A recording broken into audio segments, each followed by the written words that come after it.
Bien, on va commencer. Tout a une fin. Donc après ma dernière leçon hier dans l'amphithéâtre Marguerite de Navarre, c'est aujourd'hui le dernier séminaire. Et pour ce séminaire, donc c'est pour cette séance de séminaire qui porte sur l'individualisme, j'ai demandé à Emmanuel Grimaud d'intervenir. Emmanuel Grimaud est un ethnologue un peu hors norme, ils sont tous un peu hors norme, mais lui, je crois tout particulièrement, par la diversité de ses centres d'intérêt. Alors c'est un indianiste, et il a commencé en étudiant, au fond, on peut dire que ce qui l'intéresse depuis longtemps, c'est l'image et la façon dont l'image rend visible quelque chose, rend visible des présences. Et il a commencé à étudier ça à Bollywood, sur lequel il a consacré sa thèse. Il était assistant dans ces studios de cinéma indien, qui ont une production absolument considérable. Et puis, il a travaillé sur d'autres aspects de la civilisation indienne contemporaine, et notamment sur des ateliers de fabrication d'automates divins, et sur la façon dont ces automates étaient mis en œuvre, mis en branle dans des manifestations rituelles publiques. Et ça l'a conduit à s'interroger sur, au fond, le statut des automates, des robots, dans, au fond, la vie publique. Et qu'est-ce qu'on voit dans un robot ? Est-ce que c'est un substitut de divinité? Est-ce que c'est une façon de faire, d'évoquer quelque chose d'une divinité? Et cette ligne de recherche, il l'a développée en s'intéressant tout particulièrement à la question de la robotique au-delà du contexte indien. Et il m'a paru que c'était, au fond, une façon très intéressante de considérer la notion d'individu. Au fond, est-ce qu'un robot est un individu, surtout dans le contexte indien? Est-ce que où la transmigration, la métempsychose joue un rôle important? Qu'est-ce que c'est qu'un individu dans un contexte de ce type-là, à la fois humain et un artefact? Et donc voilà, ce sont des questions, je ne sais pas ce qu'il va dire, mais connaissant ce qu'il a déjà fait, je suis sûr que ça va être absolument passionnant. Donc merci d'avoir accepté notre invitation. Merci Philippe, bonjour à tous.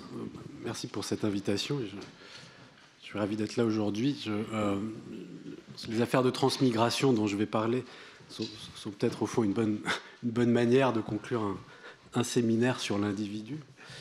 Alors, ma réflexion n'est pas du tout stabilisée en la matière, et ça va être un peu des bribes ou des pistes de recherche dont que je vais partager avec vous. Et je serais très heureux d'avoir les réactions de Philippe et de vous tous. Alors, je vais commencer par une idée assez banale. Quand on regarde les prophéties et les scénarios futuristes auxquels notre époque se nourrit, la dissolution de l'humain apparaît comme une sorte d'épouvantail qu'on agite de plus en plus régulièrement. Alors, pour certains, ça sera sous l'effet d'une catastrophe majeure, écologique, nucléaire. Mais pour d'autres, et je pense à des gens sérieux, notamment James Lovelock, qui est l'auteur de l'hypothèse Gaïa, ou la biologiste Lynn Margulis, un genre de transmigration de l'humain serait en train de s'opérer vers une forme de vie électronique, envisagée comme le prochain stade du vivant. Alors, c'est une forme de vie qui nous parasite un peu pour se développer, parce qu'on ne peut pas s'empêcher d'investir dans l'intelligence artificielle et d'être toujours plus dépendant de nos outils technologiques. Nos cerveaux, nos vies seraient en quelque sorte les hôtes principaux de cette vie électronique émergente. Alors ce qu'on appelle la singularité technologique, c'est la version la plus pop de ce scénario. C'est l'idée que l'évolution de nos machines atteindra un jour prochain, alors tout le monde n'est pas d'accord sur la date, un seuil de développement tel qu'elles dépasseront les humains en capacité et qu'on basculera dans une sorte de monde imprévisible, marqué par l'émergence d'une vie électronique sans précédent. Alors l'équivalent pour la vie artificielle de l'explosion du Cambrien pour le vivant. Alors c'est Vernor Vinge, un écrivain de science-fiction américain, qui est professeur de maths et d'informatique à San Diego.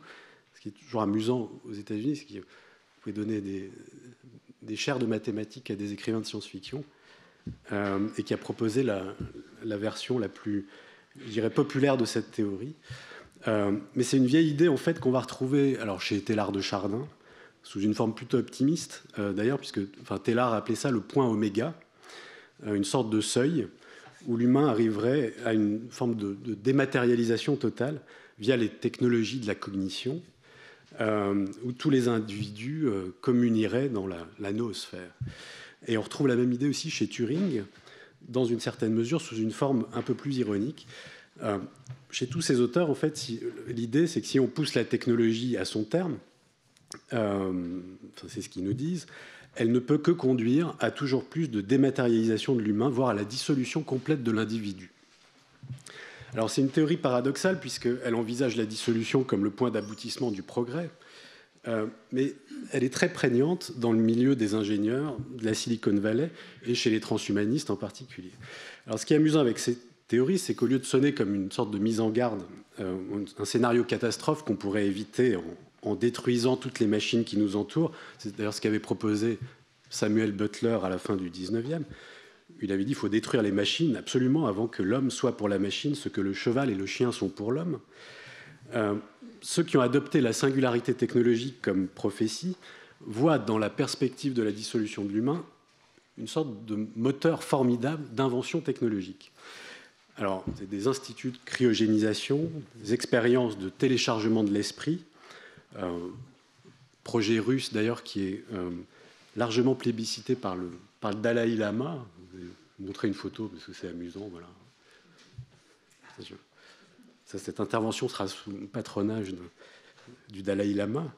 Alors, plateforme d'immortalité aussi, où l'enjeu est, je dirais, d'organiser la survie digitale des individus et de voir si ces traces, alors simulées ou reconstruites de nous-mêmes, pourraient bien constituer des simulacres viables de nous-mêmes. Alors toutes ces initiatives rejouent à travers l'humain augmenté un vieux fantasme, une vieille recherche d'immortalité. Mais ce qu'il y a d'intriguant dans cette histoire d'immortalité cybernétique, qui peut évidemment laisser perplexe, c'est qu'elle ressorte la transmigration des tiroirs pour en faire un problème essentiellement technologique. Alors quand on voit ce que devient peu à peu Internet, c'est une gigantesque matrice dans laquelle transmigrent des contenus, des voix, des images, et ce sur quoi travaillent les transhumanistes, la symbiose de l'électronique et du biologique. Alors je ne peux pas m'empêcher de penser qu'il y a quelque chose comme une forme de modèle en train de naître sous nos yeux, sans qu'on sache vraiment où ça nous mène pour le moment, qui est une forme de transmigration électronique, un modèle numérique de la transmigration dont l'unité serait constituée par du code d'information. Alors est-ce que ces formes de réincarnationnisme avec et par les machines sont inédites, ou au contraire des formes anciennes remises au goût du jour? Est-ce qu'il s'agit de formes sécularisées, de formes religieuses?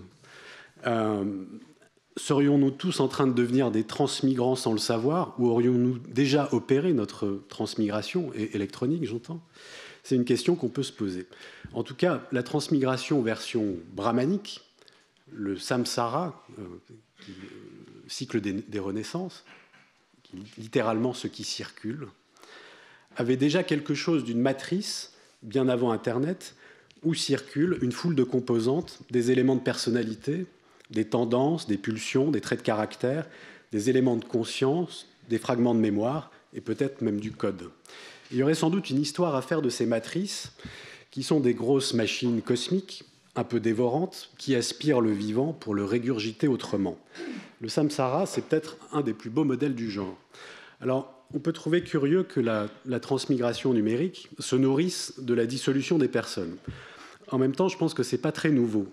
On n'a pas attendu d'essayer de télécharger un cerveau ou que les personnes laissent une foule de traces d'elles-mêmes sur Internet pour inventer des formes multiples d'individus distribués, de dividus, comme disent les anthropologues. Lévi Brühl, qui a écrit un ouvrage remarquable qui s'appelait L'âme primitive à ce sujet, où il inventoriait toutes les manières pour les sociétés dites primitives de téléporter de la personne dans des choses. Et la mort est souvent au cœur de tout ça.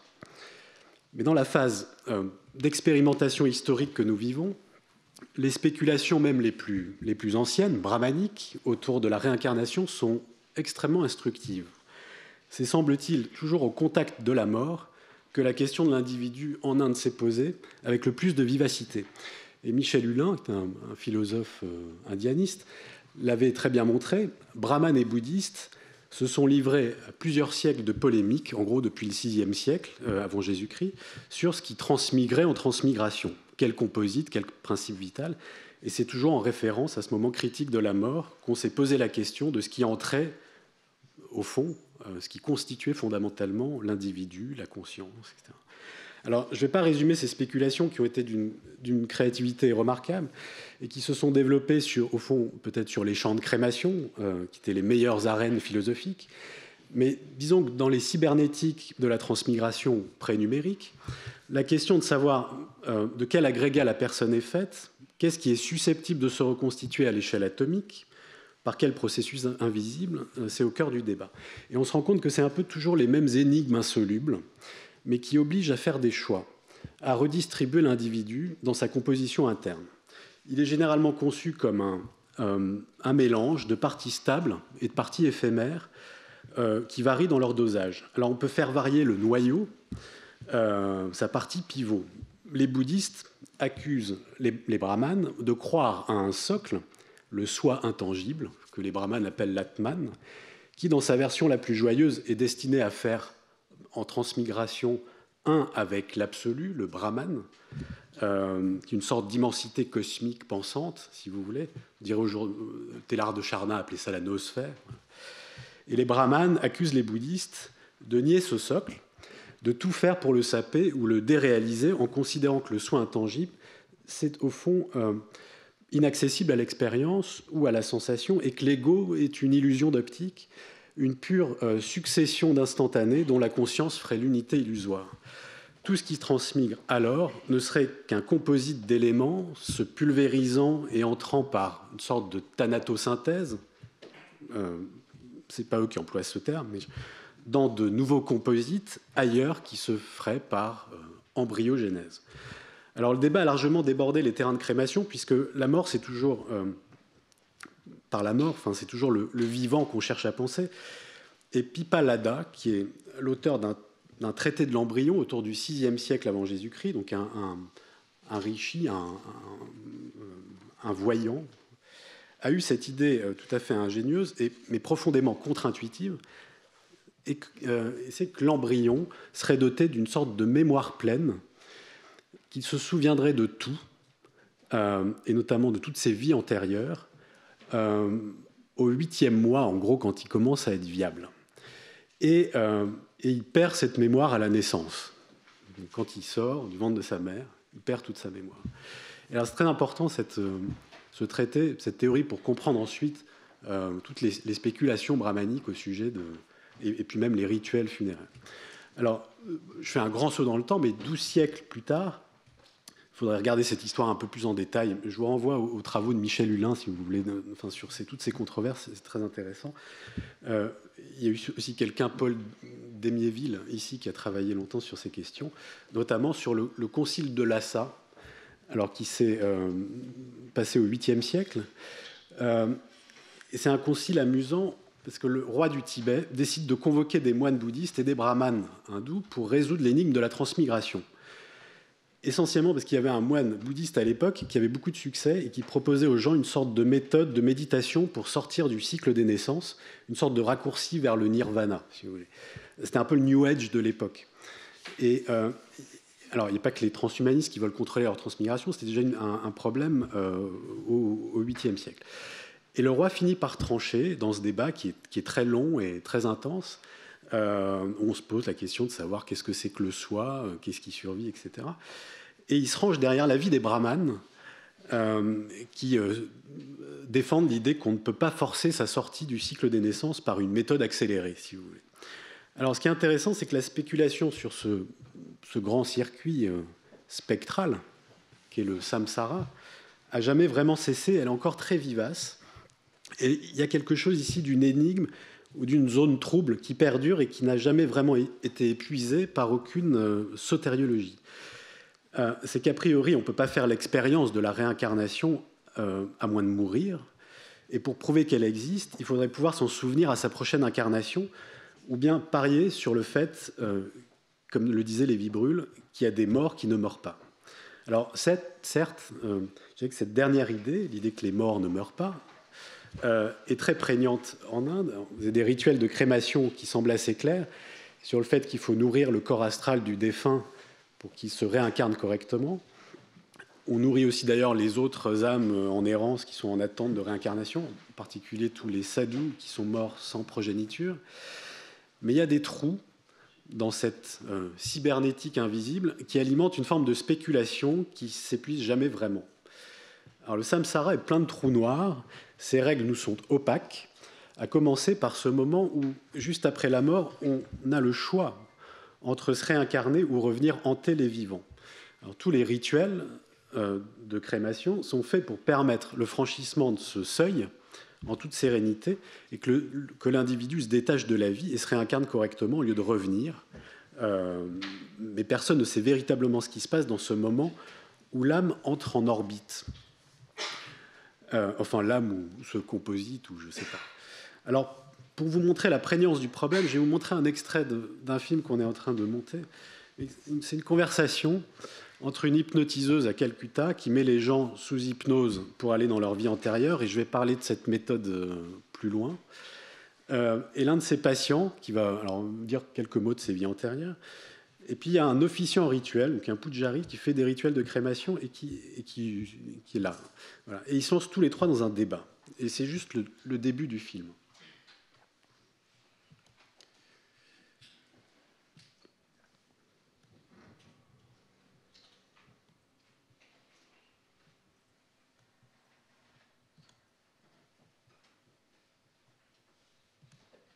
I saw four experiences I remember. One was I was stabbed in a narrow, dark lane, the bananas like a lane. Bangladesh Putti lane. Then one I had plane crash. One I don't know how I'm dying, but when I'm dying I can see my best friend's face on top of me. And I'm dying. I don't know what was the reason, I don't know. But so, when you died the first time, stabbed in your stomach. No, I don't remember the sequence. Oh. I don't remember the sequence. No. Manisi, I told you. Oh, last one I'm tied to a pillar and some guy on a horse are between me two. And then. But what was your story? What story? Mane, who were you? What were you? No, that's the thing. The first time I did this, first I had this thing. And then I recorded only this post and this scene and nothing else. Oh. And very cloudy. It was like television, not so clear. It was like clouds coming together. So the state of trance should have been deeper. Because when you go deeper into trance, the story begins to unfold. If it is medium trance, you may get images and pictures. If it is deep trance, it's like a movie. No, I saw like cloudy in the first one. So your level of trance is not deep. আত্মার বডির পুনর্জন্ম হয়, আত্মার পুনর্জন্ম হয়, বডির পুনর্জন্ম হয়। এখন আমার বাবা মারা গেছে, আমার একটা সন্তান হলো প্রসব করে, বাবার মতোই আচরণ চলাফেরা করছে। আমি ঠিক করলাম, মনে চিন্তা করলাম আমার বাবাই, কিন্তু আসতে পারে না, বডি তো আসতে পারে না, আসে আত্মা। I'll tell you a case, a real case, okay? There were these twins who were born in one small village, दोनों twins थे। वो एक छोटा सा गांव में उनका जन्म हुआ था, ठीक है? जब वो 1.5 साल का थे, छोटे बच्चे, वो एक दूसरे को नाम से पुकारने लगे, ठीक है?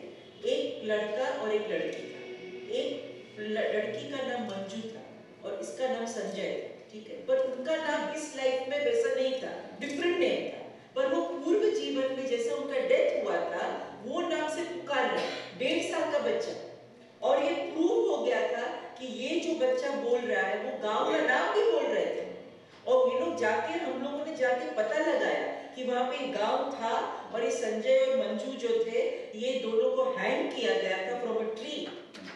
Okay, and the same souls were born as these twins. So we have one But the twins had no idea about this. So we have a Bengali word for पता that. नहीं था. It's called Jatiswar. Where who actually who can remember their past life. जाति स्मरण. So this is what I'm saying. तो बच्चा कोई एक साल तक घूमा नहीं था उसका. No, but while I think he agrees with you, but these are very rare cases. Not it doesn't happen regularly. Sir, this is regular.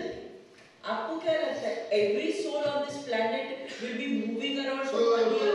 No, it's not possible. I have a question.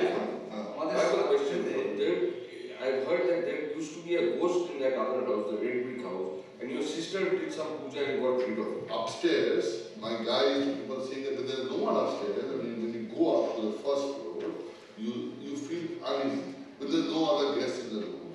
So when Soheli came down last time, and she was doing my session actually, my past life session, so she could feel some spirit there, which you can also feel.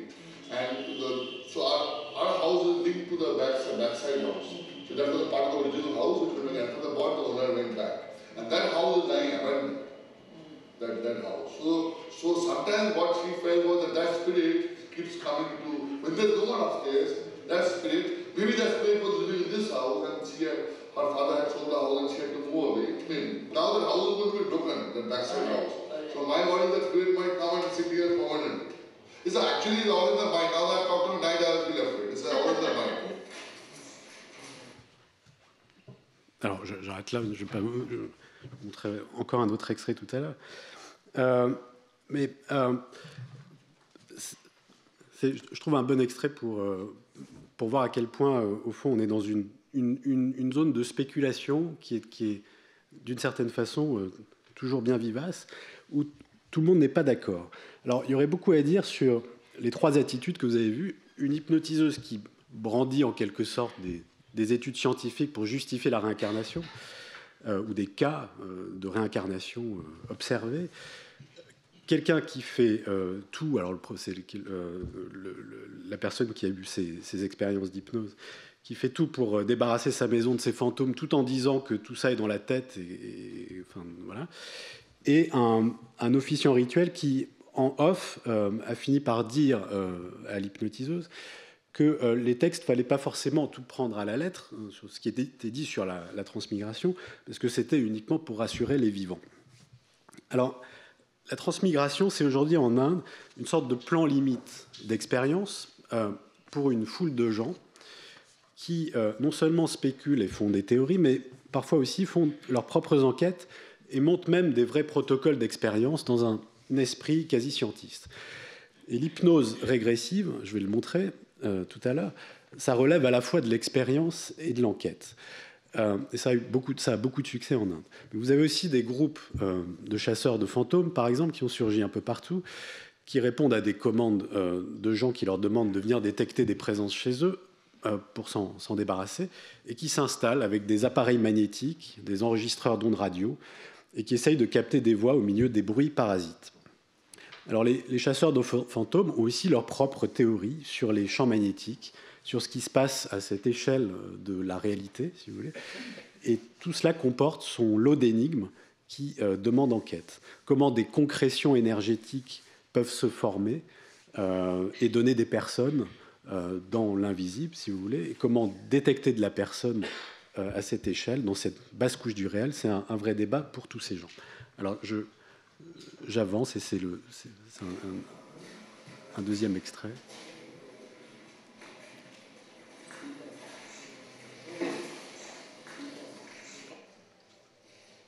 আপনি কি ব্রিটিশদের সাহায্য করেছেন?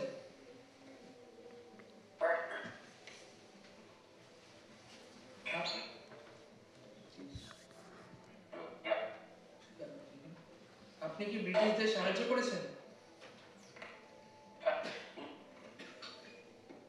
আপনি কি ব্রিটিশদের সাহায্য করেছেন? আপনি কি কসাই ছিলেন? আপনি কি কসাই ছিলেন? Are you an executioner? Are you an executioner? No. You can ask in English also. Please. I think the person is doing English. Okay. You can repeat 2 or 3 questions in English. You are from which country?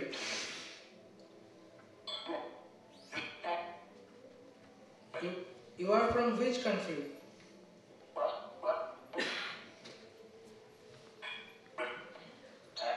What is your name? What is your name? Can you tell us any one of the name present over here? আপনি কি কোনো একজনের নাম বলতে পারবেন? আমরা যতজন আছি তার মধ্যে আপনি কি কোনো একজনের নাম বলতে পারবেন?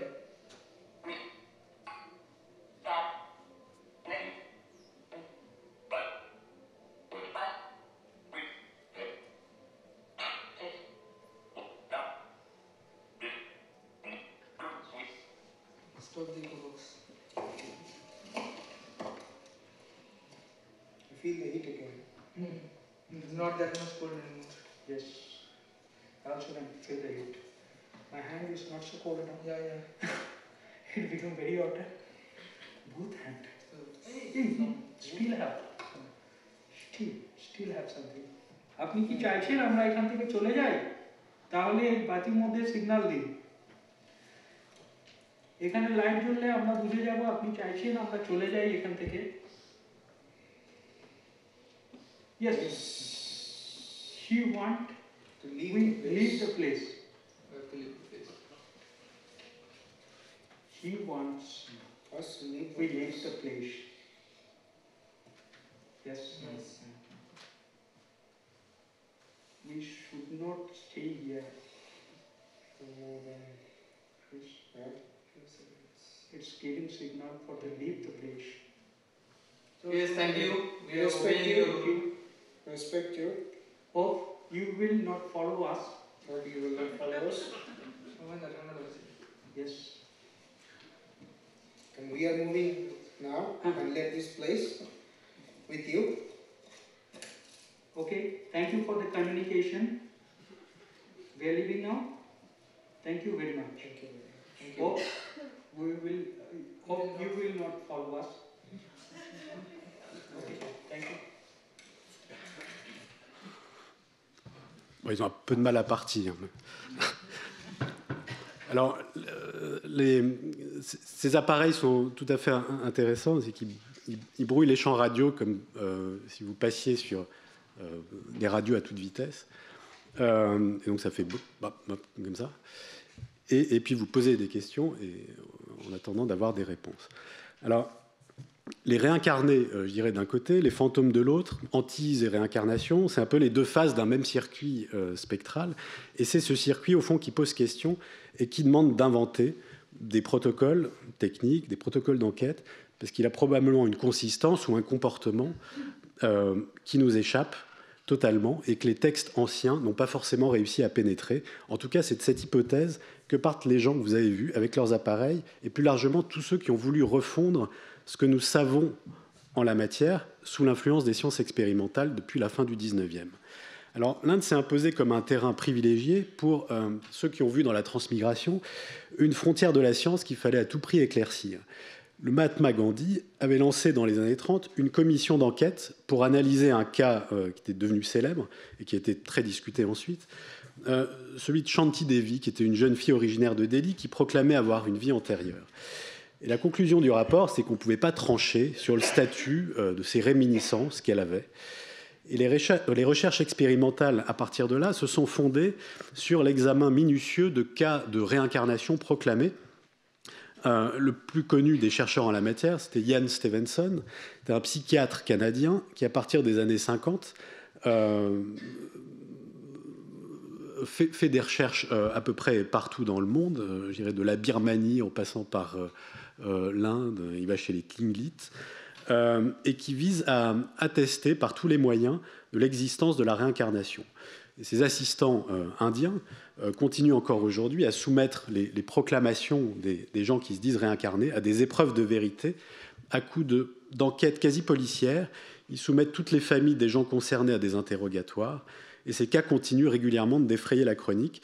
Ça survit comme des anomalies, des faits divers. Ce n'est pas quelque chose de très normal de se souvenir de ses vies antérieures, et ce n'est pas forcément valorisé. On dit souvent d'ailleurs qu'un enfant qui s'en souvient meurt prématurément. Mais ces réminiscences, ça fait toujours événement et ça demande enquête.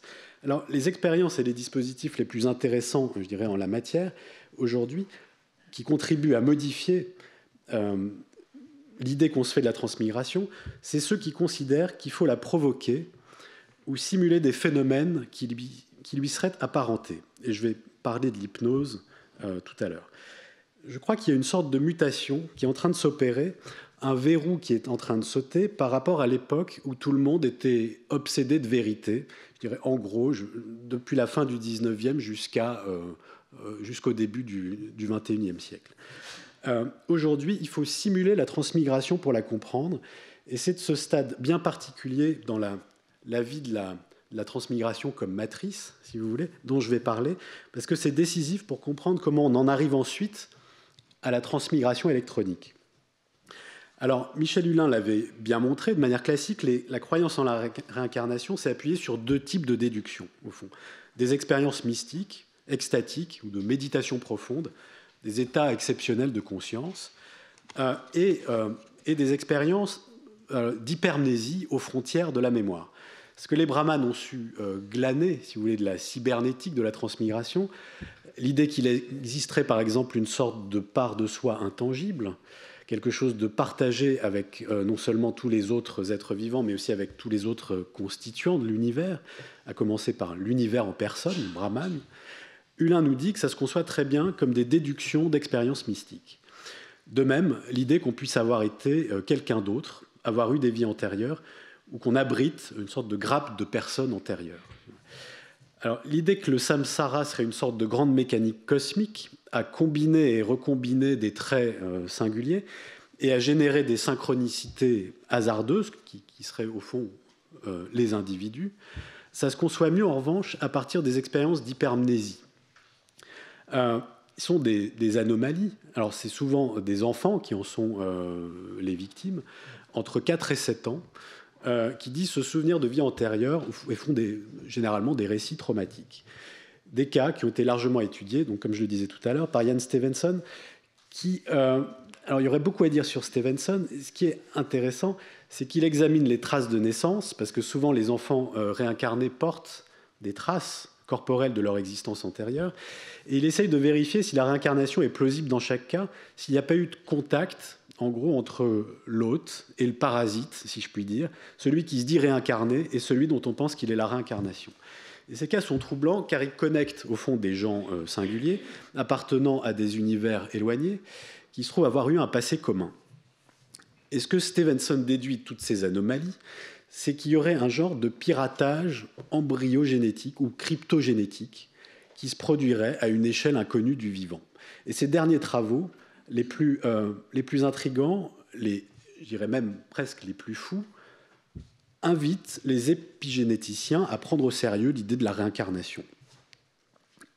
Alors, je ne vais pas m'intéresser à l'épigénétique aujourd'hui, mais je dirais que si la transmigration est si intéressante, ce n'est pas seulement à cause du décentrement de l'humanisme qu'elle permet d'opérer, un décentrement qui est un peu paradoxal, parce que la dissolution de la personne est aussi synonyme de sa prolongation et de son extension. C'est quelque chose qu'on va retrouver aussi bien dans le transhumanisme que dans les versions orientales, je dirais. Mais c'est parce que ceux qui s'y intéressent, qui s'intéressent à la transmigration, cherchent à bousculer les frontières de la science.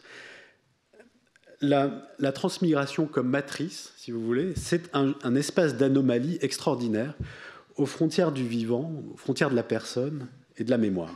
Un genre de matrice parasite qui se donnerait à voir d'abord à travers des indices, des formes de piratage biologique, si on suit Stevenson, des exports de fragments de mémoire, des transferts de mémoire qu'on ne s'expliquerait pas, des identités hackées, quelqu'un se découvre une parenté commune non biologique avec quelqu'un d'autre, et c'est probablement ce qui a poussé le Dalai Lama, dans une conférence récente, à faire l'analogie entre le karma et les algorithmes, vus tous les deux comme des sortes de programmes pirates, des genres de spy boats, si vous voulez, qui pourraient s'accrocher et résider en nous et dont il faudrait prendre conscience. C'est un peu ça la version moderne du karma.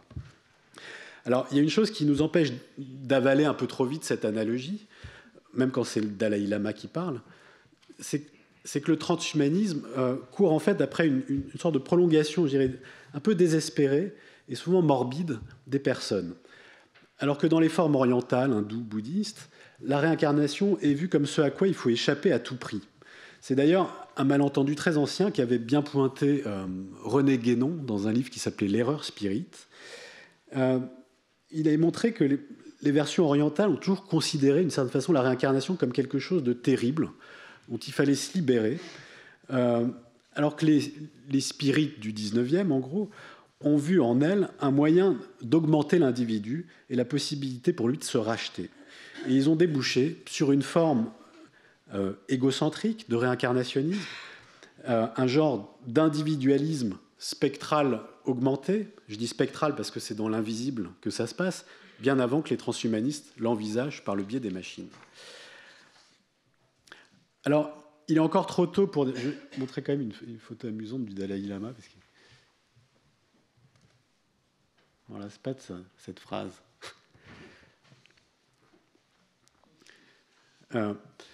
Il est encore trop tôt, évidemment, pour dire, dans ce paysage, je dirais, contrasté de modèles de transmigration, dont il faudrait faire l'histoire un peu mieux que je le fais, enfin, entre les versions bouddhistes, hindoues, spirites et autres que je ne mentionne pas, quelle forme sera la plus apte à pactiser avec les machines, la plus techno-compatible. Il faudrait pouvoir pénétrer dans la tête du Dalai Lama quand il donne sa bénédiction à ce grand projet de mind uploading intitulé Avatar 2045, qui était financé par un investisseur russe et qui nous promet pour bientôt la possibilité de télécharger son cerveau, puis pour ce cerveau ensuite de téléopérer un simulacre. Alors c'est l'image que je crois que je vous ai montrée déjà tout à l'heure. Alors, peut-être qu'on ne peut pas encore dire exactement quelle sera la version de la transmigration la plus technocompatible, mais on peut le deviner. Parce que ce sera forcément un simulacre de transmigration où la question se posera de ce qui survit d'un simulacre à l'autre. J'imagine bien brahmanes et bouddhistes repartir dans une nouvelle polémique à propos des machines et les bouddhistes trancher à nouveau, rien de l'ordre du soi dans un ordinateur aurait pu dire Nagasena en 150 avant Jésus-Christ. Mais le Dalai Lama paraît pas du même avis. En tout cas, enfin, c'est ce qui semblerait surgir de ces déclarations sur la possibilité, au contraire, technologique, de faire migrer la conscience. Alors, dans le paysage des techniques actuelles, qui, je dirais, permettent de simuler sa transmigration, il y a une forme qui m'intéresse particulièrement parce qu'elle est en quelque sorte préalable à la forme machinée ou numérique, et parce qu'elle permet peut-être de deviner déjà à quel problème on va être confronté. C'est une technique à la fois extraordinaire et très banale, qui est l'hypnose régressive, ce qu'on appelle la past life regression en anglais, enfin PLR. Alors, c'est d'elle dont je vais parler maintenant. La PLR, ça a été inventé en France à la fin du 19e, avant de disparaître quasiment et sous l'effet de la psychanalyse, et puis de revenir ensuite en force à partir des années 80. Et elle est devenue de plus en plus populaire en Inde dans les 2 dernières décennies, à tel point que c'est aujourd'hui le moyen le plus courant pour les gens de prendre connaissance de leur vie antérieure. Pour comprendre l'origine de cette technique, il faut revenir à un personnage assez méconnu de la fin du 19e, le colonel Albert de Rochas, qui est l'auteur d'un ouvrage qui s'appelle « Les vies successives », publié en 1911. De Rochas, c'est un personnage assez fascinant, qui était administrateur de l'école polytechnique et qui en même temps faisait des expériences d'hypnose, un personnage assez central en fait dans les milieux parapsychiques de la fin du 19e à Paris. On lui doit une foule d'ouvrages, alors sur les corps astraux, la détection des effluves ou des auras, la lévitation, l'envoûtement, et il invente, je dirais, des tas de protocoles expérimentaux pour essayer de résoudre des énigmes aux frontières de la science. Et alors, il a par exemple, il est l'auteur d'un ouvrage sur l'envoûtement qui est absolument fabuleux, que je vous invite à lire. et qui est d'une rigueur et d'une systématicité incroyable.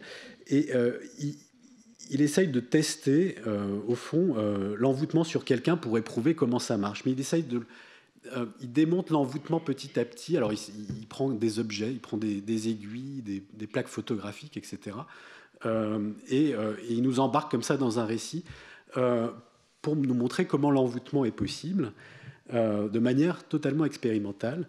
Et il invente, au fond, l'envoûtement photographique via des plaques photographiques et des aiguilles. Alors, c'est un bijou de méthode expérimentale appliquée, si vous voulez, à l'envoûtement.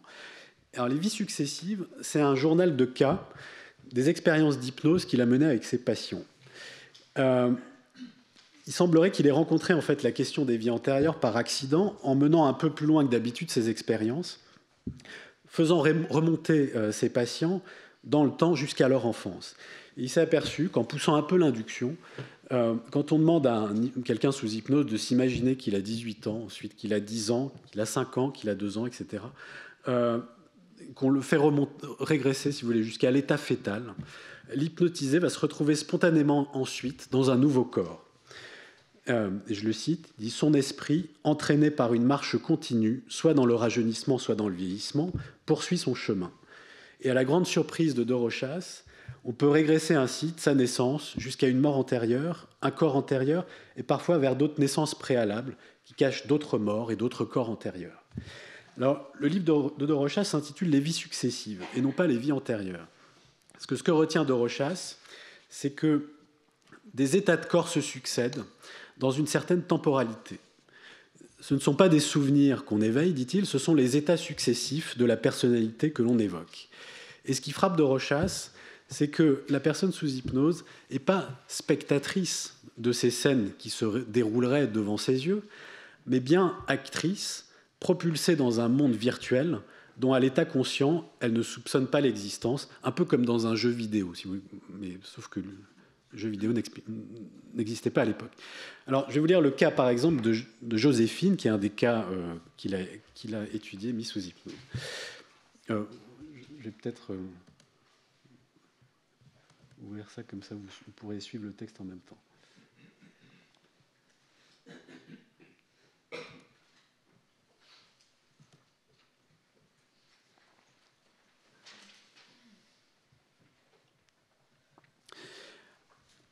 Alors, Joséphine, donc, un nouvel approfondissement de sommeil détermina la manifestation d'un personnage dont j'eus d'abord quelque peine à déterminer la nature. Il ne voulait dire ni qui il était, ni où il était. Il me répondait d'un ton bourru et avec une voix d'homme qu'il était là puisqu'il me parlait. Le sommeil étant devenu encore plus profond, ce fut un vieillard couché dans son lit et malade depuis longtemps qui répondit à mes questions, après beaucoup de tergiversations, en paysan madré qui craint de se compromettre et veut savoir pourquoi on l'interroge. Je finis par savoir qu'il s'appelait Jean-Claude Bourdon, et que le hameau où il se trouvait était Champvent, dans la commune de Paulias, mais il ne savait pas dans quel département. Peu à peu, je parvins à capter sa confiance, et voici ce que j'appris sur sa vie, dont je lui ai maintes fois fait revivre les diverses périodes. Il est né à Champvent en 1812. Quand Dorochas fait régresser Joséphine un peu plus loin, il réalise qu'elle est née en 1702. Elle s'appelait Philomène Garpini, que son grand-père maternel s'appelait Pierre Machon et habitait Ozan. Elle s'est mariée en 1732 à Chevroux avec un nommé Garteron, dont elle a eu 2 enfants qu'elle a perdus. Avant son incarnation, Philomène avait été une petite fille morte en bas âge. Et auparavant, elle avait été un homme qui avait tué et volé, un véritable bandit. Et plus tard, Dorochas conduit Joséphine un peu plus loin que l'état de bandit. Et elle me dit alors, avec hésitation et en tournant la tête d'un air confus, qu'elle avait été un singe, un grand singe presque semblable à l'homme. Une autre fois, dans les mêmes circonstances, elle me dit qu'entre son état de bandit et celui de singe, elle avait eu plusieurs incarnations successives. Elle se souvenait d'avoir vécu dans les bois en tuant des loups. Alors, l'hypnose devient, à partir de là, pour Dorochas, un véritable mode d'enquête pour enquêter sur la mécanique de la transmigration. Et il multiplie les jeux de questions-réponses avec les incarnations avec qui il entame des dialogues. Donc, il se sert, au fond, de l'hypnotisé comme une sorte d'interface de communication pour en savoir plus, au fond, sur la transmigration. Système de relais à 2 médiateurs, si vous voulez, l'hypnotisé et puis les incarnations de l'hypnotisé. Et alors, il faudrait idéalement relire l'ensemble des cas, mais vous avez certains sujets, par exemple, qui régressent, qui progressent aussi de manière continue, et d'autres de façon beaucoup plus chaotique, et certaines personnalités qui viennent même s'infiltrer entre deux incarnations quand on répète le processus. À la fin de la séance avec Joséphine, de Rochas choisit de la laisser suivre ce qu'il appelle sa courbe d'incarnation naturelle. Et il écrit « Dans cette séance, je me suis proposé de savoir ce qui adviendrait si, après avoir amorcé par des passes la marche en arrière ou en avant avec Joséphine, je laissais la nature agir seule. Je l'endors par des passes longitudinales et quand je l'interroge, elle a 15 ans. Je lui demande si elle me voit, elle me répond que non.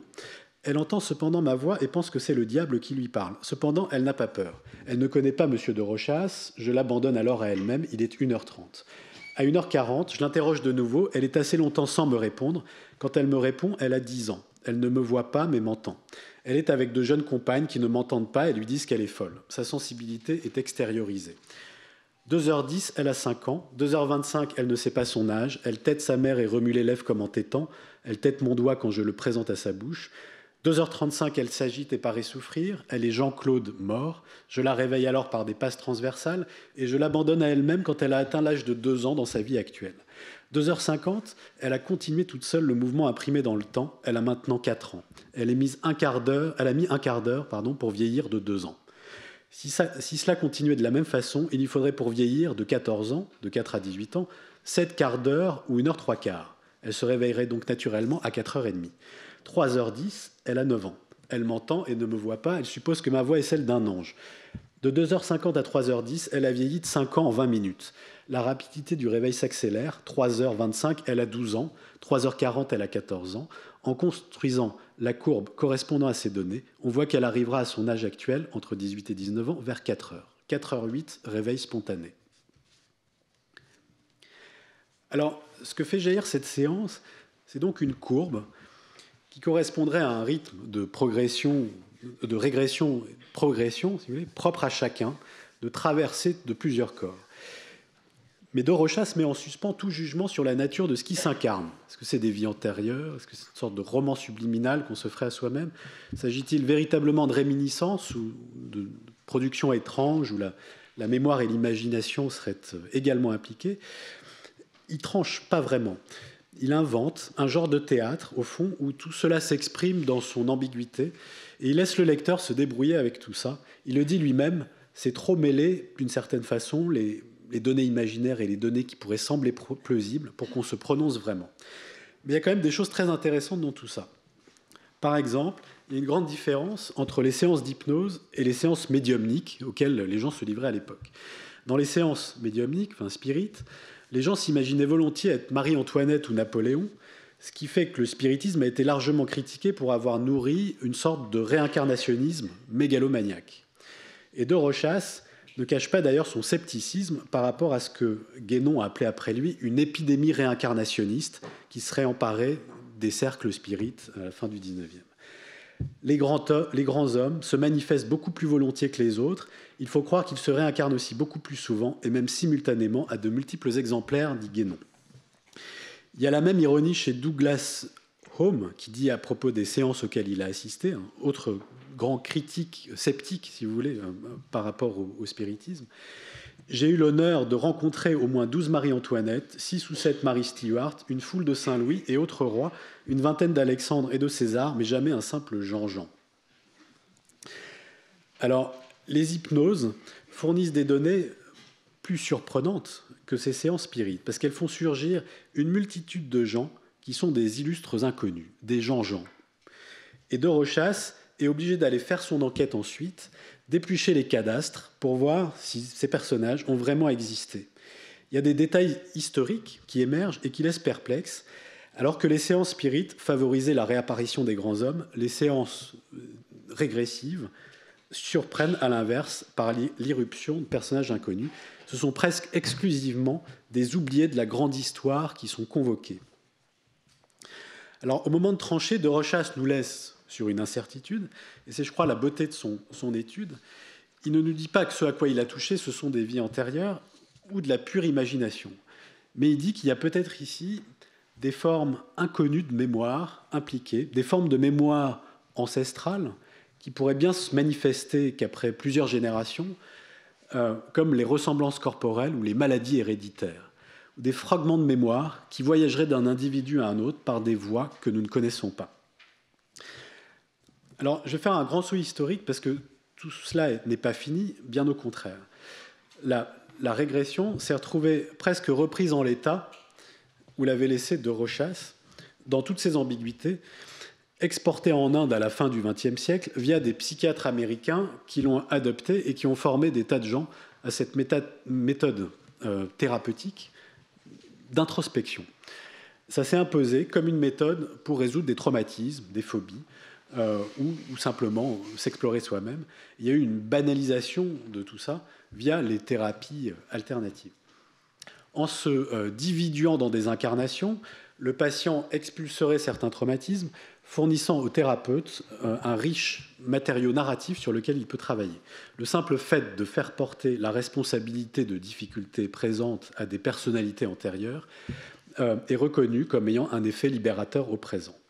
Alors que la psychanalyse n'a jamais eu un très grand succès en Inde, on va voir des gens formés à cette méthode de psychothérapie ouvrir des cabinets un peu partout à une vitesse incroyable à partir des années 80. Aujourd'hui, c'est en pleine explosion, surtout dans les classes moyennes urbaines. Alors la régression est certes connotée New Age, mais il n'y a jamais eu autant de gens pour en faire l'expérience. Il y a même des émissions de télé-réalité qui font appel à des thérapeutes, qui font un grand effort de spectacle, des hypnoses régressives.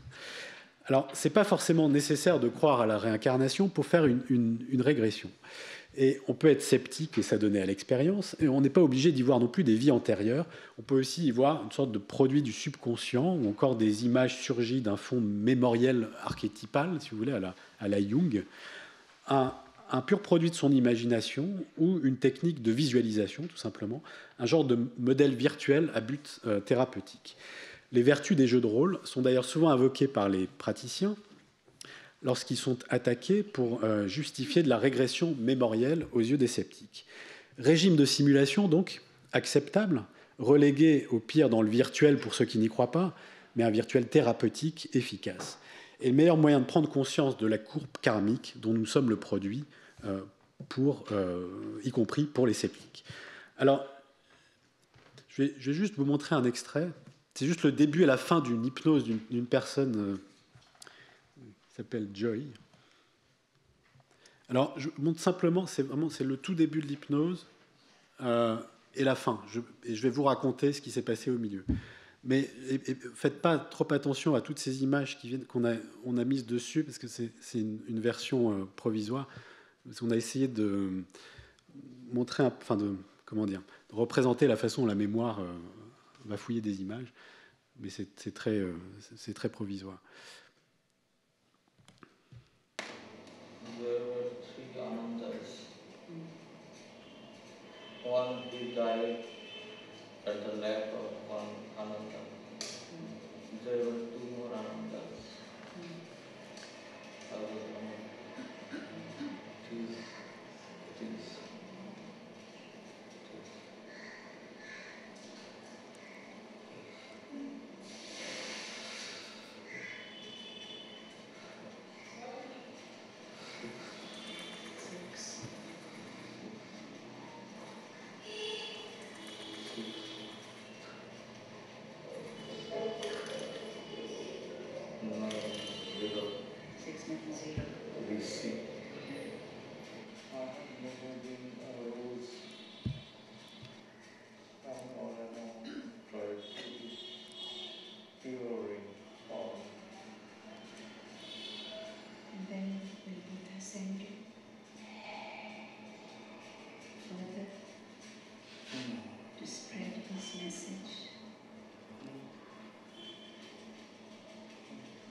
So how did you die?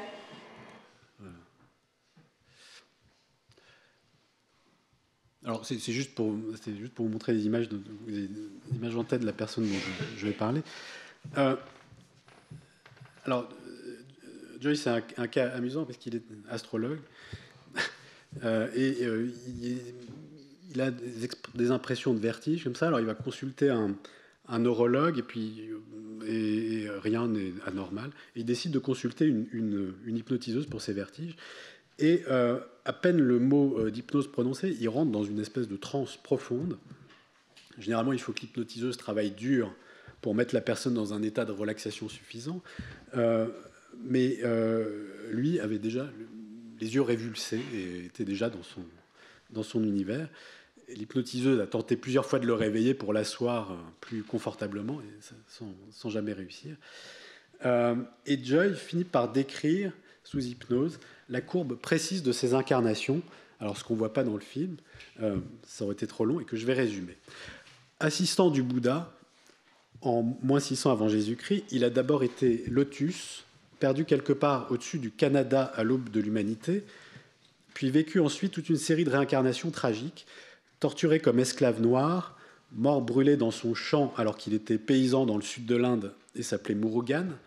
Il endura de terribles souffrances avant de vivre une série d'incarnations animales, Pan, puis pure lumière au royaume des nymphes, mais pour des raisons à chaque fois différentes, il a échoué dans sa libération et est revenu sous une nouvelle forme. Alors, qu'un lotus se retrouve bodhisattva, donc assistant du Bouddha éveillé, au VIe siècle, c'est une progression assez compréhensible, mais un esclave torturé, puis un Pan, puis une pure lumière au royaume des nymphes, avant de se retrouver dans son corps à lui, c'est plus intriguant. L'hypnotiseuse a eu bien du mal à savoir si Joy pourrait retenir une leçon quelconque de ses incarnations successives, excepté le fait qu'il lui restait 25 ans à vivre avant de rejoindre le Bouddha à nouveau. Et s'il y avait une logique dans cette destinée, elle paraissait d'une certaine façon aberrante ou rebelle à toute progression. Joy est revenu cependant de ce voyage avec une information décisive. Il lui manquait encore le secret de l'immortalité que le Bouddha ne lui avait pas livré, bien qu'il avait été l'un de ses plus proches disciples. Autrement dit, il avait approché de très près sa libération du cycle des naissances, mais avait échoué, y retombant aussitôt ou systématiquement dans des espèces de formes aléatoires. Et Bouddha ne lui légua aucun message à transmettre. À quoi bon, dit-il ? J'ai toujours cherché à être pur dans ma forme. Et une autre information décisive, je n'ai jamais été une rose. Alors voilà une belle courbe karmique. Elle est très belle parce qu'elle est extrêmement chaotique. Ce qui est amusant, et c'est une des caractéristiques, je dirais, de l'hypnose régressive, c'est que les gens se retrouvent généralement avec une courbe cosmique qui est faite de ruptures. Alors il y a des continuités, mais il y a beaucoup de ruptures et des espèces de retours en arrière. Vous êtes homme, ensuite vous êtes animal, et de nouveau homme, etc. Donc quelque chose de très flexible et pas uniquement, où la personne, je dirais, n'est pas uniquement définie par ce qu'elle est, mais ce qu'elle peut être, ses possibilités. Et de Rochas, à mon avis, a très bien théorisé ça. C'est-à-dire qu'une personne, ce n'est pas seulement un combiné d'états, d'instantanés, en gros la version bouddhiste du soi qui faisait dire aux bouddhistes qu'il n'y a pas de soi intangible, mais c'est une manière de régresser et de progresser entre des soi possibles. On peut savoir qui est quelqu'un qu'en ramassant toutes ces formes, y compris imaginatives, et on comprend bien en quoi ce modèle annonce au fond la transmigration numérique, où la personne est définie à travers toutes ses extensions et ses traces comme une unité en extension et contraction autour de ces simulacres qui risquent toujours de nous confondre sur sa véritable localisation ou son noyau dur.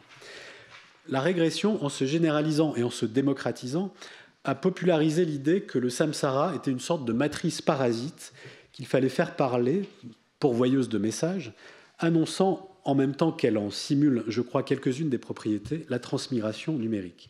Ou en tout cas, elle semble être rétrospectivement la répétition, avec des moyens purement psychiques, pas encore machiniques, de cette forme de transmigration séculière, mais imbibée de religiosité, qu'est la transmigration numérique, et qui veut faire de nous des administrateurs de toute une série de formes, simulacres et avatars de nous-mêmes.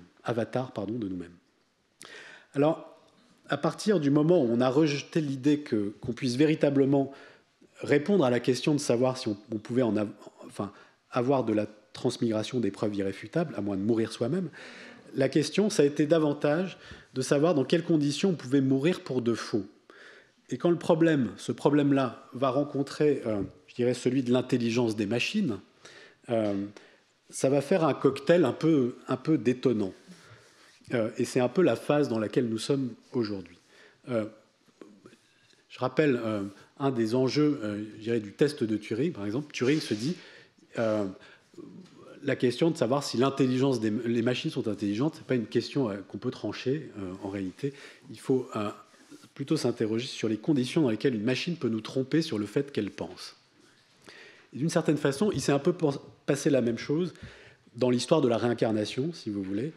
Le débat étant, dans la mesure où on ne peut pas forcément la prouver, dans quelles conditions on peut la revivre, au fond, de manière simulée. Alors, l'intérêt de la régression, c'est justement d'offrir aux gens la possibilité de simuler leur transmigration en mourant pour de faux, en simulant leur propre mort, et même des morts au pluriel. Franchir ce moment de singularité critique, je dirais, où ils vont mourir et renaître dans un autre corps que le leur. Et tout le travail de l'hypnotiseur, c'est de permettre aux patients de franchir ce seuil, sachant que la conséquence d'un tel dispositif de simulation, c'est pas seulement de banaliser la transmigration en faisant une expérience à la portée de tous ou un outil de simulation à des fins thérapeutiques. C'est d'opérer une sorte de déplacement épistémologique de la mort au cœur du vivant. Au lieu de situer la mort à la fin du vivant comme une sorte de singularité, de stade ultime, en gros, on l'éprouve comme un état transitoire de soi-même, un état du vivant, une petite singularité, un moment inévitable dans un processus de régénération continue. Alors, évidemment, ça ne peut s'envisager, cette mort, qu'avec, je dirais, un fond qui est toujours plus vivant. Ça, c'est une chose. Et l'autre aspect, à mon avis, important, c'est que la régression généralise au fond l'idée qu'un individu peut en cacher un autre, ou qui pourrait bien être autre chose que ce qu'il croit être, habité par d'autres qui lui sont étrangers, l'hôte d'une multitude invisible. Un autre aspect important, c'est que les patients qui se retrouvent au terme du processus de régression avec une liste plus ou moins étendue de vies antérieures, avec des fragments de mémoire dont ils ne savent pas très bien s'ils sont imaginaires ou quelle est leur pertinence, ils se mettent à mener l'enquête comme pourraient le faire des historiens amateurs. Guidés par la pertinence de certains détails, ils tentent de vérifier leur vision, ils se mettent à faire des recherches, ils retournent sur des lieux qu'ils ont vus sous hypnose, ils fouillent dans les archives. Et il y a des forums aujourd'hui où les gens échangent sur leur vie antérieure et font leurs propres enquêtes, poussant parfois leur introspection très loin. Je crois que le maximum que j'ai trouvé, c'est 68 vies successives. La conséquence de tout ça, c'est que les récits de vie sont plus ce qu'ils étaient, ils s'étendent. Des gens réalisent qu'ils abritent un genre de communauté invisible dont les membres sont liés par des transmissions de résidus karmiques et qui pourrait bien être, en bout de chaîne, le produit d'un genre d'accident cosmique ou ce qu'on pourrait appeler un bug karmique. Et en Inde, nombreux sont les gens qui s'imaginent avoir été sadhus dans leur vie antérieure, à deux doigts de sortir enfin du cycle des naissances, mais par un accident ou un bug, ils ont été propulsés dans leur corps actuel et se demandent quelle peut bien être leur mission. Vous avez de nombreuses femmes aussi qui se retrouvent en combattant de l'indépendance et à qui il arrive même de commettre sous hypnose des attentats contre des généraux anglais. Alors, on peut rester prisonnier du vieux débat sur la véracité des vies antérieures, mais d'une certaine façon, c'est passer à côté de ce qui fait l'intérêt de la chose. Des formes souvent incongrues de piratage de l'histoire se font ici. Il y a autant de chances pour un Indien, au fond, de se retrouver sous hypnose en Sadou ou en pleine colonisation anglaise, que pour un Français d'avoir joué un rôle dans la Révolution française, participé à la prise de la Bastille ou vécu sous Napoléon. Mais ça n'explique pas pourquoi tel ou tel personnage singulier, comment la mémoire coagule en chacun de nous selon des chemins qu'on ne soupçonne pas toujours, et comment des personnages et épisodes oubliés pourraient bien se manifester au moment où on s'y attend le moins. C'est toujours pour nous dire, au fond, quelque chose. On attend un message, une information manquante sur nous-mêmes, tout droit venue du samsara. Et c'est cette information manquante qu'on vient chercher. Je n'ai jamais été une rose, disait Joy. Alors ceux qui critiquent la régression, et ils ont été nombreux, ont bien souvent retenu deux choses.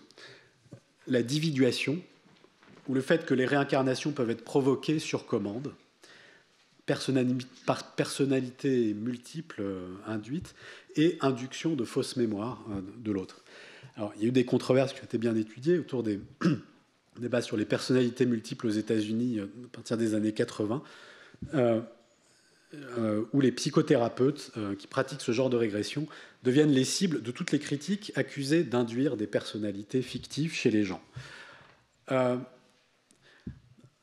on ne peut pas toujours dire que tout a été induit dans ces hypnoses quand on les observe, justement. Et je crois que l'épisode que je vous ai montré de Joy était tout à fait exemplaire, car Joy s'est fait un peu son cinéma tout seul, sans aucune intervention véritable de la part de l'hypnotiseuse, sauf qu'il le relançait dans ses questions. Alors, l'hypnose tire parti des possibilités bien connues de la dividuation, dont le cerveau est finalement le meilleur allié. Et c'est la raison de son succès en Inde et ailleurs. Mais je crois qu'il y a autre chose ici qui est très important et qui a été souvent sous-estimé. Les critiques de la régression se sont plus concentrées sur la façon dont l'individu en vient à se diviser, pas tellement à la manière dont on reconnaît des formes, des personnes, mais pas uniquement, des objets, des lieux. Les psychologues ont un mot magique pour désigner ça, c'est la pareidolie, ou ce qui nous pousse à voir dans des nuages, de la fumée ou une tache d'encre, une forme familière. C'est un peu les mêmes problèmes qu'on a vus avec les chasseurs de fantômes, quand ils cherchent à détecter des mots ou dans des syllabes. Cette capacité du cerveau, qui apparaît profondément stimulée sous hypnose, c'est d'une certaine façon, je crois, l'un des enjeux majeurs de la régression. Ce qui fait que les séances d'hypnose, c'est un matériau rêvé pour étudier la façon dont on détecte des formes. Et parfois, elles ne vont pas du tout de soi, et parfois, elles s'imposent comme des évidences. Il faudrait analyser en détail des séances, bien plus que je le fais maintenant, pour saisir ce qui se passe ici en termes de reconnaissance des formes. Mais je crois que c'est beaucoup plus riche que ce qu'on en a dit. Alors, Dorochasse distinguait, montre son modèle. Ah non.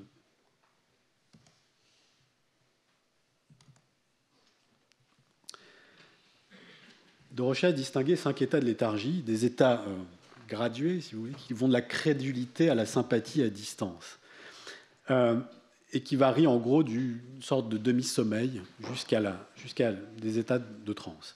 Alors, dès qu'on a affaire à des états modifiés de conscience, l'enjeu, c'est toujours un peu le même, c'est d'arriver à sortir du grand partage entre hallucination et réalité pour distinguer des états gradués. Et Dorochasse avait ce problème. Donc, il fait sa gradation. Mais ce qui l'intéresse, c'est comment, dans ces états, le patient devient plus ou moins réceptif à la suggestion, pas vraiment la façon dont se forgent des images mentales et des effets de présence ou de personnes à l'intérieur des cerveaux. Or, c'est quand même important, parce que la façon dont on en vient à reconnaître des personnes, des choses, des lieux, c'est ça qui est en jeu dans l'hypnose, qui a tout d'un cinéma mental qui chercherait à passer du flou à la haute résolution dans la qualité des images. Comme le disait Alfred Binet à propos des images mentales, ce n'est pas leur véracité qui importe, c'est leur intensité. Et le rôle de l'hypnotiseur, c'est d'abord d'aider son patient à voir clairement des choses, à les identifier tel un machiniste qui l'aiderait à naviguer dans son film intérieur. Et le patient est à la fois l'acteur, le réalisateur et le commentateur de son film, puisqu'il explique ce qu'il voit à l'hypnotiseur. Dans la configuration la plus banale, l'individu va avoir prise sur ses images mentales comme un film et faire évoluer son personnage sur son écran mental. Et l'hypnotiseur va intervenir beaucoup pour le guider. L'hypnotisé est réalisateur de son film, en quelque sorte, et sort de l'état d'hypnose en sachant qu'il s'agissait de quelque chose de fictionnel. Il fait bien la distinction entre le film et ce qu'il n'est pas, entre l'état d'acteur, de spectateur ou de réalisateur. La série des vies antérieures est alors reléguée dans l'imaginaire.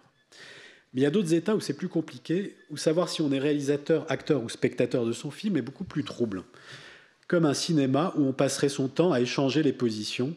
Des événements vont prendre l'hypnotisé par surprise et s'imposer à lui, où des personnes apparaissent sur son écran mental comme des images subliminales surgies de nulle part. Vous êtes tantôt acteur, tantôt spectateur.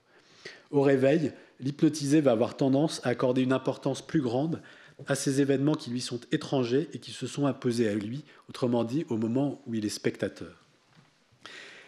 Et dans les états de transe plus profonds, alors peut-être qu'on est au fond ni réalisateur, ni spectateur, ni acteur, mais l'écran lui-même, Au réveil, on ne se souvient pas de ce qui s'est passé. Et dans ces états, quand l'hypnose relève de l'expérience extatique, il semblerait qu'il se passe quelque chose de différent, que le samsara dévoile plus clairement sa nature de circuit aberrant. Et on l'a vu avec Joy. Il semble nous en dire un peu plus, en tout cas, sur ses propres règles, ou cette absence de règles, sa nature de matrice parasite, de cycle mal réglé, quelque chose de très désordonné, de rebelle au fond, qui viendrait déranger le cours normal, historique des choses. Alors il faudrait analyser tout ça mieux que je le fais, mais je crois, pour finir, que la régression a créé au moins deux choses. Elle a ouvert un espace de fabulation extraordinaire, et j'ai à l'esprit la définition que Deleuze donne de la fabulation plus que l'idée d'imaginaire. Ce qui s'oppose à la fiction, dit-il, c'est pas le réel, c'est pas la vérité, c'est la fonction fabulatrice des pauvres. La régression a transformé le cerveau ou l'espace intérieur en un espace politique de piratage historique, plus habité que jamais, soumis à des effets de pareidolie constants, y compris au plus profond de nos images mentales, potentiellement piratables par une multitude de personnes parasites. Et elle a ouvert autre chose, il me semble, c'est une brèche qui ne s'est jamais vraiment refermée depuis que De Rochas l'a ouverte, dans une zone aux frontières de la mémoire dont on ne sait pas grand-chose. Il faut expliquer d'un point de vue cérébral les réminiscences, les impressions de déjà-vu. Et depuis De Rochas jusqu'à aujourd'hui, c'est toutes les sciences de la mémoire à qui on va demander de se prononcer sur l'existence d'une mémoire ancestrale, d'une mémoire cellulaire, d'une mémoire génétique, dans ces zones mémorielles que la raison ignore. Et c'est dans cette zone que la transmigration numérique prospère, faisant le pari qu'en la simulant, ou en la matérialisant par la technologie, on pourrait aussi régénérer celle-ci. Voilà. Sur ce, bonne transmigration à tous.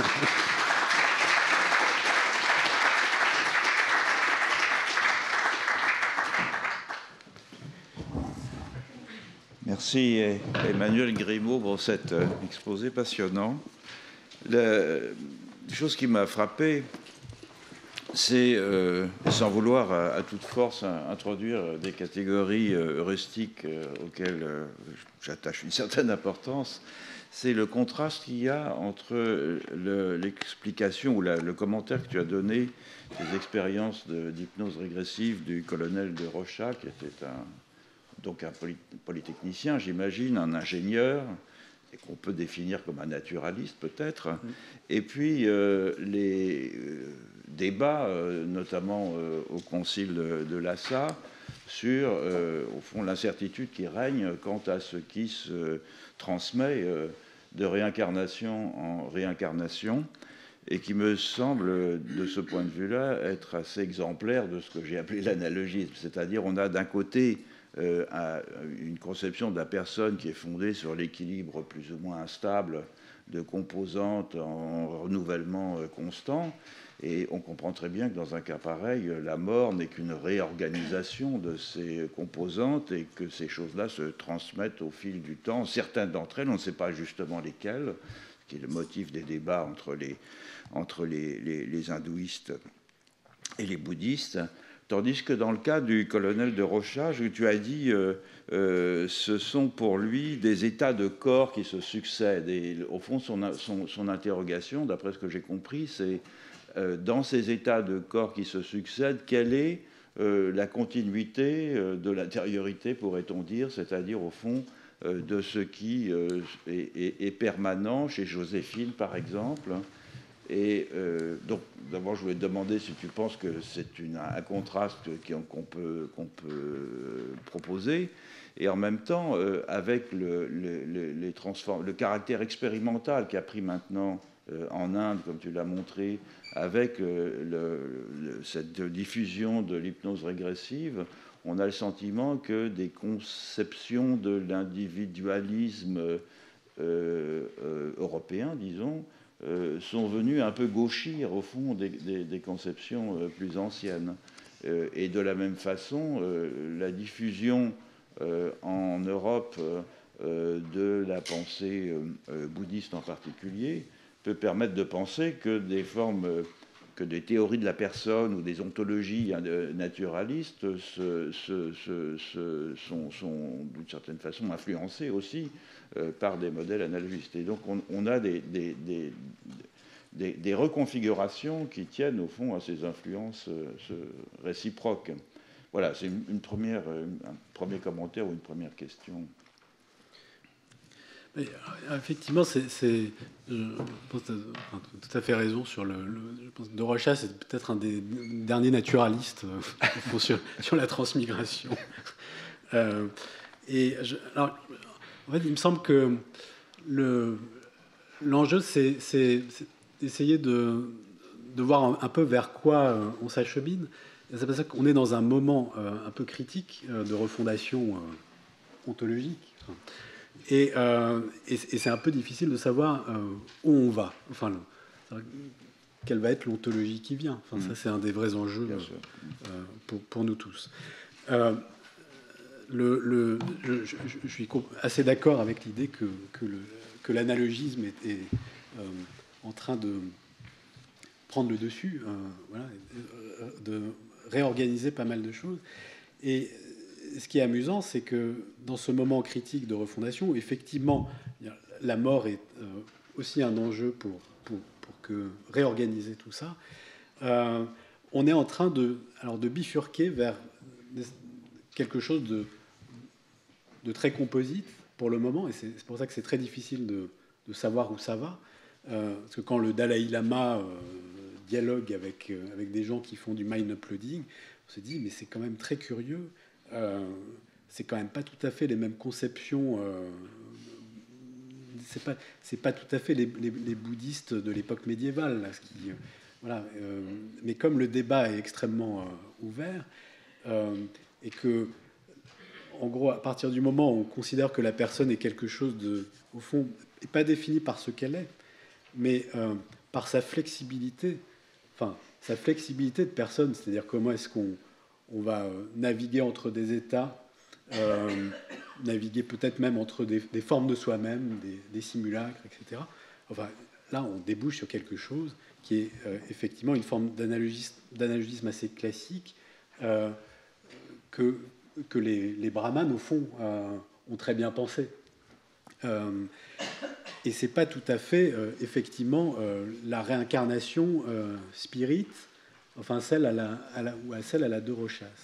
Et je crois que si De Rochas termine ses expériences et tout ça sur le constat que c'est incertain et qu'on ne peut pas se prononcer, et que ça n'a jamais d'une certaine façon été... Enfin, ces recherches n'ont pas été reprises à aucun moment, alors si ce n'est pas des gens qui font de la régression à partir des années 60, 80, mais qui est ce grand moment de vide après lui, au fond, comme si...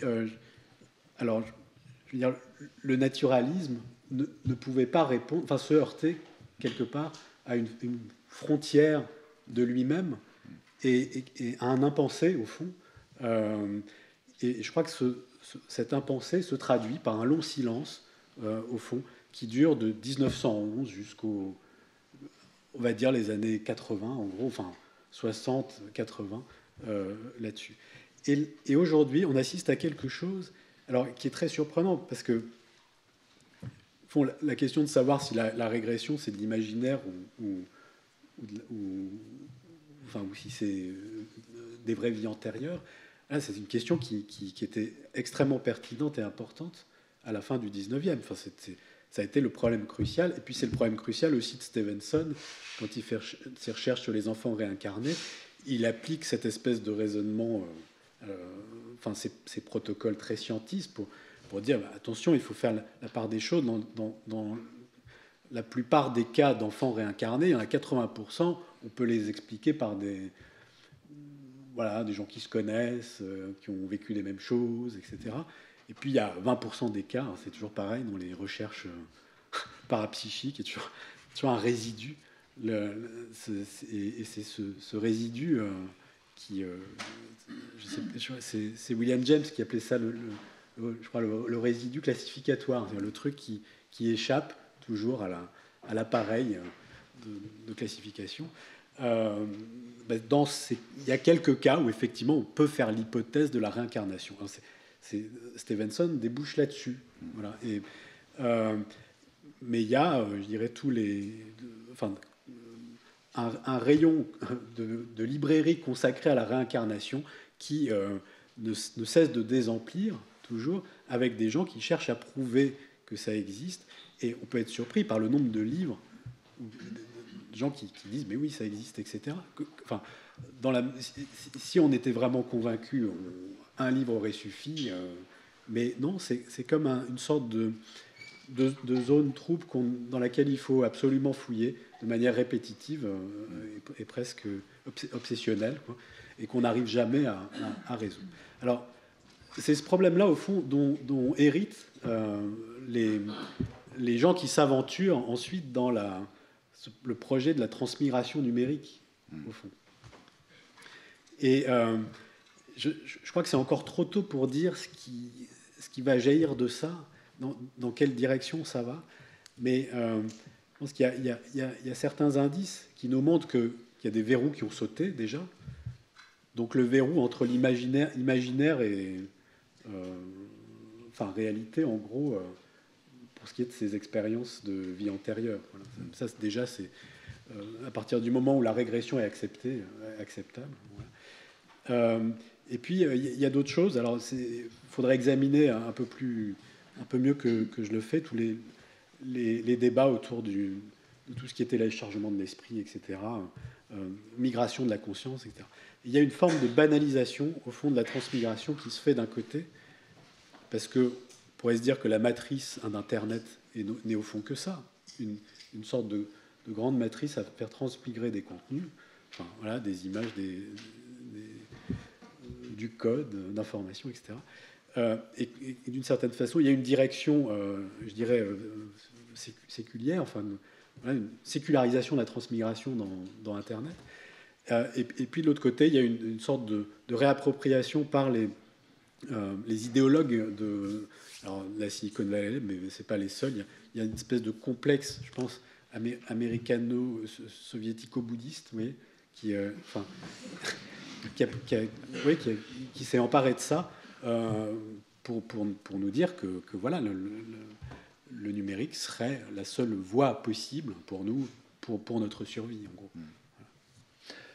Oui, je voudrais prolonger cette question avec la question des personnalités multiples. Tu l'as évoqué à un moment. Je pense au livre de Ian Hacking, à cette démonstration qu'il fait du caractère tardif de l'émergence de ces personnalités multiples et la façon dont l'industrie psychiatrique aux États-Unis a contribué au développement de la prolifération dans des individus, des personnalités multiples. Et je me demandais si, au fond, puisqu'on a dans le cas des personnalités multiples un processus non pas de transmigration, mais d'accumulation de personnalités synchroniques, alors que dans la transmigration, c'est une accumulation de personnalités, enfin, quel que soit le terme qu'on donne à ce qui se transmet, effectivement, diachronique.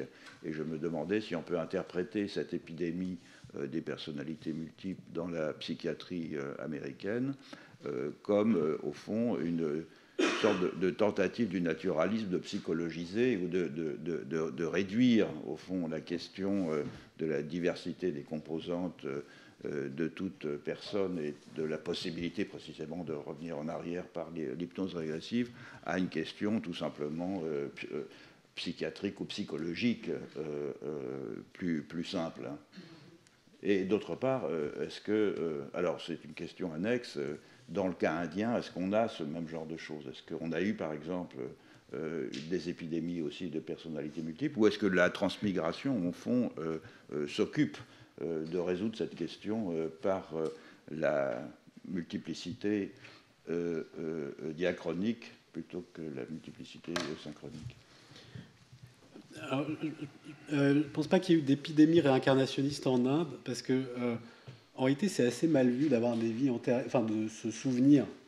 Non, moi je parle des personnalités multiples coexistantes. Ah oui, d'accord. Dans le contemporain, c'est-à-dire est-ce que cette épidémie-là, oui, parce que j'ai bien compris, qui serait au fond une incidence naturalisante au fond de ce qui s'est passé aux États-Unis qui viendrait se greffer sur les théories de la transmigration. Oui, je pense que quelque part, il y a une sorte de mouvement inverse qui s'opère en Inde. C'est-à-dire que si on compare à ce qui se passe, au fond, ailleurs, ça s'analogise, et puis d'une certaine façon, ça s'est naturalisé, au fond, en Inde, sous des formes... voilà. Ça a tendance à se naturaliser.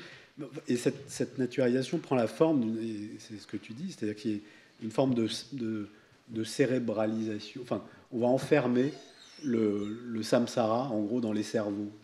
Et c'est une chose que fait la régression, là, pour le coup, de façon très forte, mais qui, quand on regarde les états, c'est pour ça que distinguer des états modifiés dans sa gradation est intéressante, c'est-à-dire que, en gros, la critique des personnalités multiples, je pense qu'elle s'adresse beaucoup alors, à des hypnoses assez légères, au fond, et pas forcément aux états de transe profonde, enfin, qui d'une certaine façon, enfin, où les personnes qui surgissent sous hypnose, en fait, dérangent totalement le contrat hypnotique et s'imposent, au fond, à la fois à l'hypnotisé et à l'hypnotiseur, ce qui est le cas, par exemple, quand Joy est assistant du Bouddha. Bon, ça jaillit comme ça. On ne peut pas accuser l'hypnothérapeute d'avoir fait quoi que ce soit. Et voilà. Et donc, qu'est-ce qu'on fait de ces cas-là? Alors, c'est parce que enfin, la critique de l'induction des personnalités multiples, ça a toujours été les thérapeutes qui induisent, etc. Alors, cette cérébralisation de la question des vies antérieures, elle est paradoxale parce que justement, d'une certaine façon, a priori elle responsabilise, en même temps elle déresponsabilise l'individu par rapport à l'existence même de cette espèce de matrice un peu parasite. C'est-à-dire qu'il devient à la fois le lieu, au fond, le cerveau devient le meilleur lieu d'épanouissement et de traduction et d'expression de cette espèce de matrice. Voilà. Alors, je crois qu'on est dans ce stade-là en Inde, et je ne pense pas que... Je ne vois pas aucun projet en Inde, en tout cas, qui sont de l'ordre de la transmigration numérique, au sens... voilà. On est plutôt dans cette phase de naturalisation qui est peut-être alors qui est, comment dire... Enfin, on ne peut pas dire qu'elle soit post-naturaliste en Inde, parce que mais elle se déroule à un moment où en fait, la question de la vérité et de la fiction ne se pose plus dans les termes classiques. J'ai encore plein de questions, mais je ne vais pas monopoliser. Oui.